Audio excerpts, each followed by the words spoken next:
ele tem esse caminho, nessa cobra.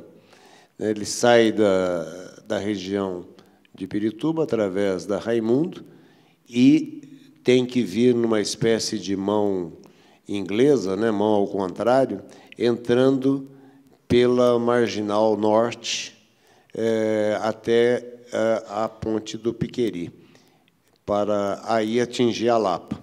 Ou vindo para a Ponte Anhanguera e entrando na Lapa pela City Lapa. A próxima. A situação proposta é uma ligação mais direta, né, comportando um novo sistema viário que terá 3 quilômetros entre o início da obra próximo ao Shopping Tietê Plaza até o terminal da Lapa. Faremos um reforço da drenagem de 1.200 metros, teremos uma passagem inferior sob a CPTM de mais de 200 metros de extensão, e a ponte propriamente dita serão 2 pontes em torno de 450 metros. Apresentarei agora vários subtrechos do sistema, né, começando, como disse, próximo aqui ao Shopping Tietê Plaza. Então, nós faremos um alargamento com 3 faixas em cada sentido. Permanecem as 3 faixas na subida da ponte. Haverá acessos para a Marginal sentido Osasco. Haverá acesso também para a Ponte do Piqueri, continuará o acesso à Ponte Piqueri. Então, é uma ponte em que os acessos atuais não serão obstruídos, nós estaremos criando mais um principal em direção à Lapa. O próximo. Então, a ponte acaba do outro lado, onde também tem o nome do Raimundo Pereira de Magalhães. Nesse trecho, nós vamos fazer um reforço da drenagem, né? Então, vamos aproveitar a galeria existente, reformá-la se for necessário, e criar uma galeria paralela, de tal sorte que a gente terá um incremento significativo na seção de escoamento da galeria, né? Nós não vamos obstruir em nenhum momento o tráfego na Marginal, já que a ponte será feita por um método construtivo chamado de balanço sucessivo, e também a travessia do reforço da galeria sob a Marginal vai ser feita da mesma forma que hoje nós estamos fazendo no córrego Água Preta e que vocês nem estão percebendo. Nós já atravessamos a pista local, a pista central da Marginal, já estamos nos aproximando da pista expressa, por métodos não destrutivos, né? Caso a gente fosse fazer essa mesma galeria por um método destrutivo, São Paulo certamente sofreria muito com a interrupção do tráfego na Marginal, com os desvios de tráfego. Aqui vamos fazer a mesma coisa, de tal sorte que não haverá nenhuma interrupção de tráfego. A ponte permitirá a passagem de ciclistas. Volta, por favor. Permitirá a passagem de ciclistas nos 2 sentidos e de pedestres, né? E ela tem como uma função principal o transporte coletivo, né? Nós não vamos impedir, evidentemente, a passagem do veículo particular, mas é uma ponte para aumentar a velocidade do transporte coletivo entre a região de Pirituba e a região da Lapa. Evidentemente, o transporte individual terá também como fator residual vantagens, já que sobrará espaço nas pontes hoje existentes, onde a uma conjunção de até 100 veículos de transporte coletivo nos horários de pico, né? Veículos esses que usarão esse novo empreendimento. A próxima. Então, essa é uma galeria que vai ser reforçada. Na verdade, num primeiro projeto, nós pensamos em demolir a galeria e depois construir uma nova. Agora já estamos optando em deixar a galeria existente lá e fazer um reforço lateral. Da mesma forma que estamos fazendo no córrego Água Preta, ali na Água Branca. Também o sistema de drenagem está funcionando, vai funcionar o tempo todo, sem nenhuma interrupção. Na Raimundo Pereira de Magalhães, devido a vários empreendimentos que já estão em curso na região, não haverá um alargamento que permita 3 faixas em cada sentido. Apenas 2 faixas em cada sentido, com uma via exclusiva para o transporte coletivo. A próxima. Quando chegamos sob a CPTM, haverá esse dispositivo, que está pintado em laranja. Hoje, quem conhece a região sabe que passa apenas um veículo por vez. Há até um semáforo lá para esperar um veículo passar para poder passar outro. Nós ampliaremos essa passagem para 4 veículos, sem semáforo. E, após o mergulho sobre a CPTM, haverá um corredor de ônibus na John Harrison, ou seja,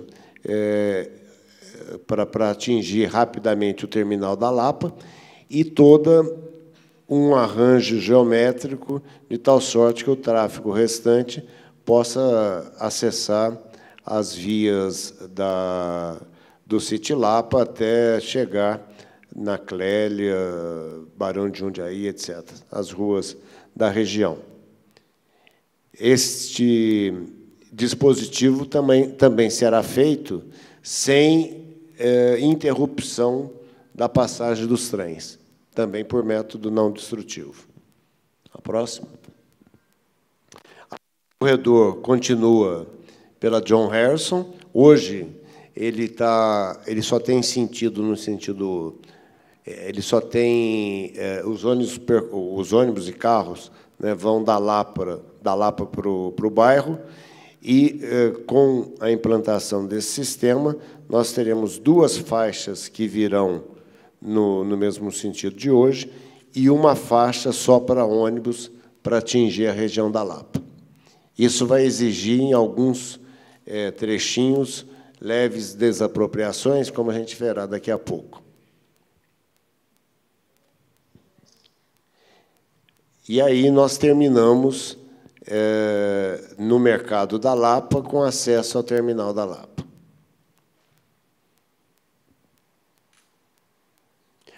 Uma visão do tráfego, eu não sei se vocês estão conseguindo enxergar, talvez esteja muito ruim, mas hoje o tráfego é disperso nessas pontes existentes, né? E o objetivo proposto, né, a próxima, é torná-lo, né, mais direto, a próxima, atingindo a região da Lapa. A próxima. Esse é um estudo que foi feito pela CET quando optou-se por esse traçado, né? Foram feitas várias modelizações em computador e, a partir desses estudos, que a gente chama de carregamentos, optou-se por esse traçado que nós estamos apresentando hoje. Vários outros traçados foram estudados, um que ligava Raimundo direto na Hermino Marchetti, mas o que deu melhores resultados em termos de diminuição de tempos globais foi o projeto que a gente apresentou. Naquela lâmina anterior, volta, por favor, mostra o circuito de vários ônibus que percorrem a região, né, passando por vários semáforos, assim, perdendo tempo, e com a nova situação proposta, vai se ganhar 25 minutos por sentido diariamente, vezes 2 a 50 minutos, em hora pico, com a eliminação de semáforos e um traçado mais curto. A próxima. Bom, aí são as manchas de desapropriação. O que está em vermelho são áreas que serão desapropriadas ou negociadas, conforme o caso, né, para a implantação dos nossos dispositivos. Então, primeiro aqui do lado de Pirituba, em seguida a gente vai vendo os outros lados. Depois, se houver alguma dúvida exatamente em relação a esses terrenos, a arquiteta Lígia, desculpa, cadê a Lígia? A arquiteta Lígia estará aqui para atender mais especificamente os interessados. Quando nós chegamos ali na área da Lapa, haverá um quarteirão que será totalmente desapropriado, né, de forma a implantar esse dispositivo. E, como eu falei, ao longo da John Harrison, na próxima, na curva ali, por uma questão de geometria, a gente também vai ser obrigado a dar uma lambida naqueles imóveis. Talvez não seja necessária uma desapropriação total, apenas parcial. Mas isso aí os estudos ainda vão se aprofundar, chegando até o terminal da Lapa sem nenhuma desapropriação. Bom, que quase tudo que está escrito aí eu já falei, né? Mas haverá um desempenho muito melhor do tráfego nessa região.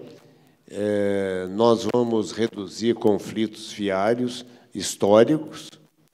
Estamos implantando uma nova diretriz de ônibus e um novo corredor de ônibus. Serão mais 3 quilômetros de corredor de ônibus.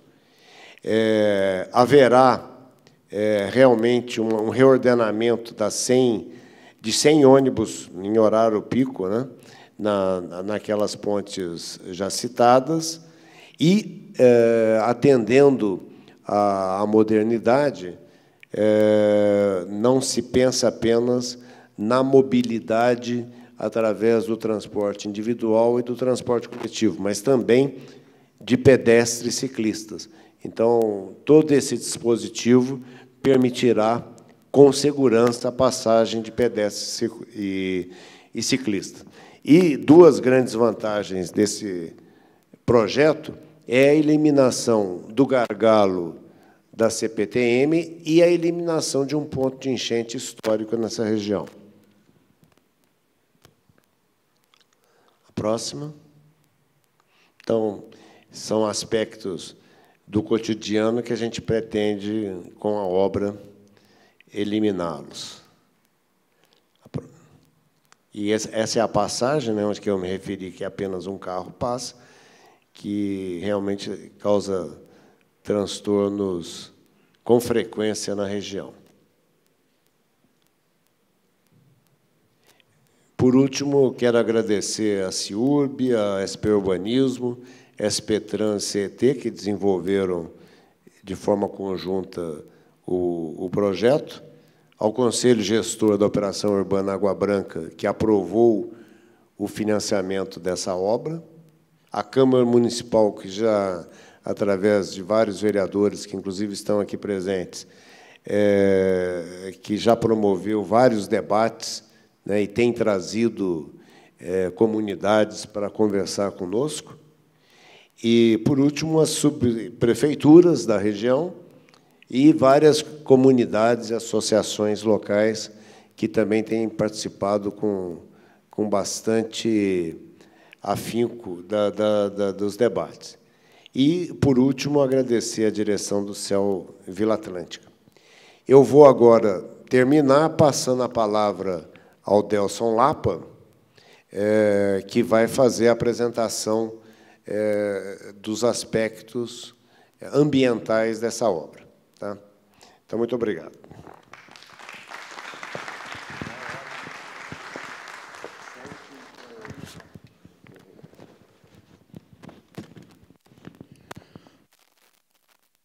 Se a gente tivesse cronometrado, acho que não daria tão certo.